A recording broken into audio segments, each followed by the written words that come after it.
In our last lesson, we had created these two data frames with these indices. And in this lesson, we're going to use those same data frames to explore a couple of other parameters. First, of course, we can add names to our indices. So we've named the 0 index of our columns upper, and we've named the 1 index of our columns lower. We can also apply a name to our row index as well. Let's run that. And now we have critter applied to this ant, bat, and cat. We also know that when we have two non-matching data frames, we're going to get some non-matching data. Let's run these and print this out. Data frame 3 is 3 by 4, and data frame 4, that's 3 by 2. So when we concatenate these, what do you suppose is going to happen? Well, let's do that without this additional parameter first. And of course we get a redundancy in our index, don't we? Because this 3 rows from data frame 3 is just being stacked on top of these 2 rows from data frame 4. But if we put this ignore index equals true parameter in here, it will re-index at this data frame, ignoring the previous indices. So that's another parameter that we can add. We've looked at axes, at join, we've looked at levels, we've looked at names, we've looked at ignore index.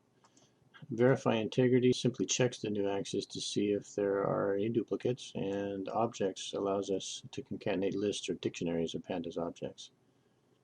Now let's look at combine first.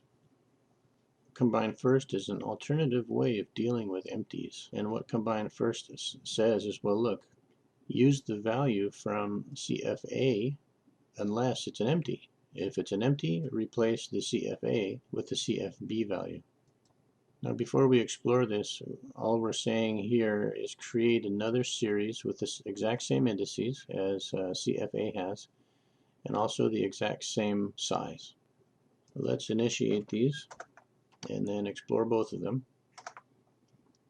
CFA has 3 empties, but CFB is the same shape and has the same indices, but it has no empties. And furthermore, in a way to tell these apart as we explore this, CFA has ordinal numbers here, and CFB has cardinal numbers. So these are whole numbers, and these are non-whole numbers. That'll help us to tell these values apart as we explore what's happening. So next we want to use combine first, which is a pandas solution. But before we do that, let's look at the NumPy solution, because we can do the same thing with NumPy. We're just saying wherever CFA is null, we want to use CFB and replace those CFA values. So if this looks convoluted to you, it is a bit more convoluted than the pandas option. But let's run this and you'll see what happens.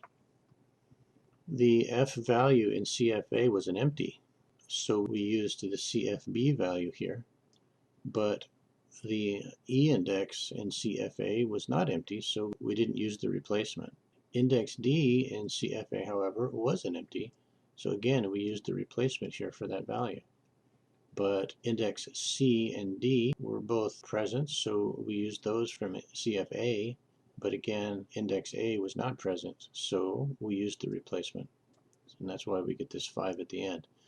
So once again, we're using whole numbers here from CFB for replacements, and the ordinal numbers are the defaults from CFA.